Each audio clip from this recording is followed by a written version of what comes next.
everybody, it is me, Alexa, and today we're going to be talking about DIL BECHARA.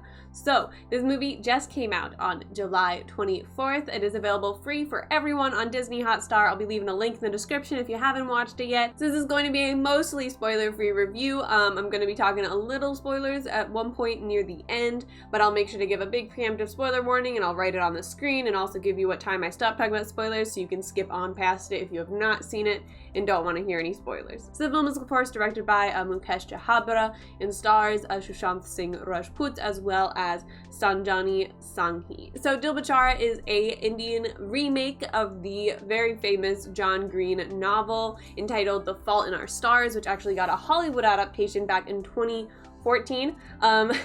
Almost forgot the year for a second. And I read the book whenever it first came out and I absolutely fell in love with it, and the movie I thought was good. It was fine. I was never a huge fan of the movie compared with the book, but I still enjoyed it and they did a good job with it. So whenever I heard there's gonna be an Indian remake of it, I was very excited, but I was also a bit hesitant because I was like, okay, are they actually gonna stay true to the book, or are they just gonna kind of use like the loose formula of two kids with cancer and just who fall in love and roll with that? But they actually did a spectacular job staying true to the book. I wasn't too sure at the beginning. I'm not gonna lie, the beginning, there was definitely a few pacing issues all throughout the movie, but it also was only an hour and 40 minutes, which surprised me. I am happy that they kept it shorter, but I do wish maybe it had like 20 more minutes at the beginning and a little bit at the end could be just a bit more filled out. That's really my only complaint with the film, because whenever it first started, I got really worried that I wasn't gonna like it. There's probably till a few minutes after the title track, I was a bit concerned, and then it kind of hit its groove and they fell into a rhythm and it started to be really great. It got me a few times. I had tears and it got me real emotional, so I did definitely enjoy it a lot, and I was really happy with how they represented a book that I loved so much. It's been a few years since I read the book, but I was surprised at how much I remembered and how much they did in the movie that was exactly like, they had some really great direct quotes. There's a few really amazing quotes in the book, and they're kind of one of my favorite things about it, and John Green has a great ability with that in his books, because he has a few novels, and I've read 4 of them, I believe, and so I enjoyed all of them. Would recommend. With The Fault in Our Stars, though, especially, there's a whole lot of really distinct quotes that will stick with you after watching it, and they had all of them in the movie, and I was so happy that they did that and they didn't get lost in translation, and it was really I mean, I'm reading subtitles, so I don't know how exact it is, of course, but I was just really happy that they kept those moments in. And like the seri, which is of course okay, and that's like the whole thing, okay. First one with a question mark, second one with a period. And so I enjoyed that they kept that, and there were so many other little things. They definitely changed a lot. I mean, was obviously our lead characters' names. You have Manny and Kizzy instead of Augustus and Hazel, and of course Isaac became our character of JP in this, or Jagdish Pandey was played by Sahil Vad. Whenever he first was shown on the screen, he was a bit of a like hype character, a more traditional like best friend in many like bigger Bollywood film or Indian films in general I've seen, where they're kind of just like the hype man for their friend, but he slowly became more and more like Isaac, the original character that he's based on, and I thought that it was really just well handled, and I think that that's the biggest thing that I can say as a compliment is they did an amazing job of keeping the feel of the book as well as the distinct moments and story points while still adapting it to make it and stay true to Indian cinema. I mean, the addition of the songs, I thought that they all flowed beautifully. I think the title track was a little too early. It's a little song about how he loves her and she only likes him, but they've literally only looked at each other. So that felt a little fast, but you know, it was also cute. So I'm not like too upset about it, but it just kind of took me out a bit. I was like, whoa, I was expecting this to come a lot later. I feel like they need some more time to connect before this song makes total sense. But again, really just that beginning pacing was my biggest issue with the film. Then they did such a good job with the vast majority of it that, I mean, overall, I really loved this film and I would definitely recommend it. While I was extremely impressed with how they were able to stay so true to the story while also adapting it and altering it to fit into the more traditional Indian cinema, I think that the biggest plus of this film was the acting. Sushant and Sanjana did such a beautiful job in this movie. All of their emotions, all their moments, and then of course, Sahil also did a phenomenal job as Isaac, and I'm going to talk about the parents in a second. So whenever I watched the original Hollywood remake, one of my biggest complaints was I wasn't a huge fan of Shailene Woodley's take on Hazel. It wasn't bad, but it's just not what I wanted from the role. You know, whenever you get attached to a book character, you want it to be a certain way, and then it's not. So I wasn't too upset about it, but it made it so I wasn't in love with the film. And she did a good job at what they were trying to do. It just wasn't how I pictured the character. I feel that Sanjana's Kizzy was exactly what I wanted from Hazel, and Manny and Shashanth's Manny was exactly what I wanted from Augustus. I think that they both did, like, they took the characters that I had fallen in love with back when I read it, now way too many years ago, and they brought them to life in front of me, and it was just so enjoyable to watch. It really took me back to all the feelings and emotions that I remember having whenever I was reading the book for the first, second, and I think maybe third time. I'm trying to remember how many times I read it, because I really loved this book whenever I read it in high school. I think I did read it 3 times, and they just took me back into that feeling that I got as I read the book, which is an absolutely beautiful thing, because so many times book to movie adaptations do just fail at that. And that's the biggest thing, is that you still have the overall story and feelings and the characters, and they did all of them really beautifully in this movie. Really quick though, I have to talk about Kizzy's parents, because that is of course a huge part of it, because she is a girl. They did make the characters older. They're in their 20s in this. In the original books, they're in their teens, which I understand the change. But so she's still of course living at home with her parents because she has terminal cancer. And so Mr. and Mrs. Basu, who are played by Saswata Chatterjee and Swastika Mukherjee, did a phenomenal job. Those motherly care, while also like kind of yelling at her at times, you know, because she's so scared for her, was portrayed beautifully. And the father, oh my word, there's this one scene with him that is so emotional. It like was hard to watch a little. It was so just well done. His performance was phenomenal.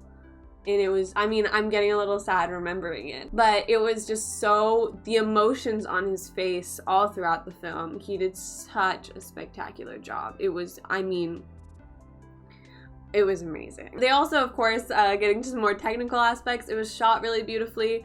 I enjoyed how they kind of also had their homemade film that they're making at some parts throughout it, and they, you know, they interjected that, and it did look a little more like amateur-y, you know, and then they had to come back to the regular shots, which are, you know, more professional, and it was just a good use of that footage, I think, all throughout. And the main story was, I mean, it was all shot beautifully. That title track was, again, very impressive that it was a single take, and to both the cinematographer, director, and Shashanth on that one, and as well as all those background people doing everything they're supposed to do at the right times.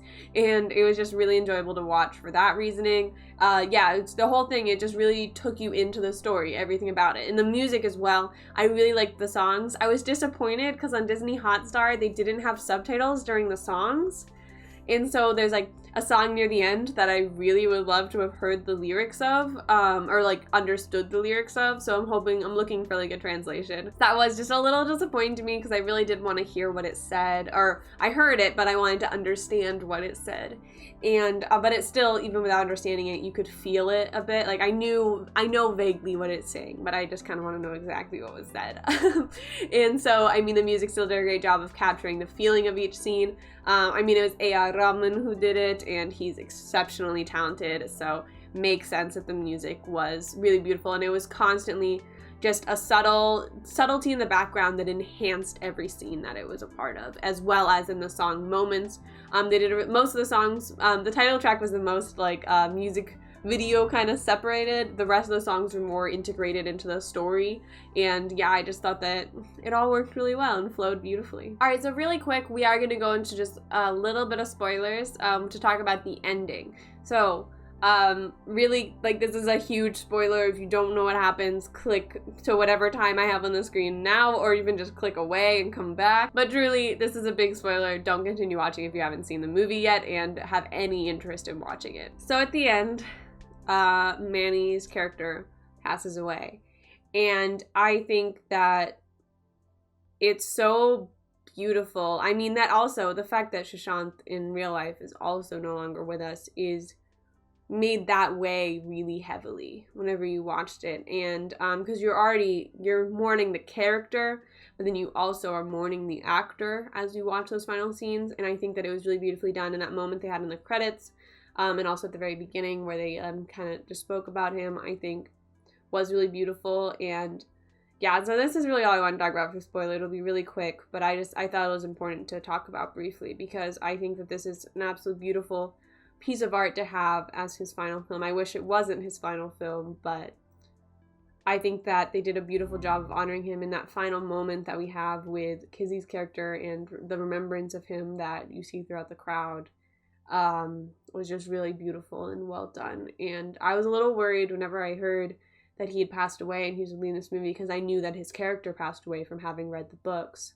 And I wasn't sure how exactly that was going to be handled because I really wanted it to be good. Because, I mean, it's kind of because it is in memory of him as well now. It's that final moment where we're having like it's like a funeral kind of, or like an in memory of memorial for Manny's character. It's also now for Shashank.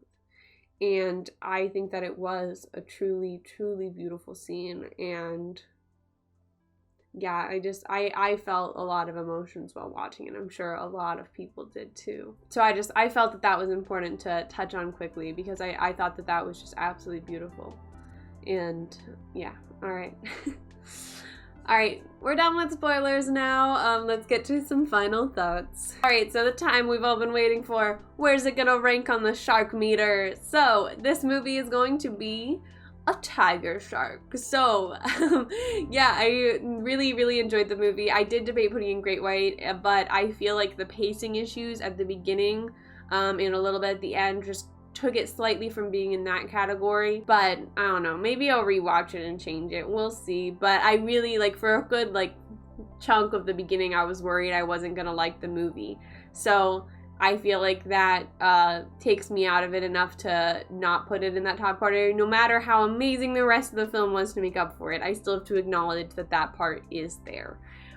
So yeah, that's why it's tiger shark and not great white shark. Alrighty, so that is all I have to say about the Dil Bechara movie. Please leave all of your thoughts down in the comments down below, and make sure to write spoiler though if you're saying anything about spoilers, because we don't want to ruin it for anyone who has not seen the movie yet, especially because it is still so new.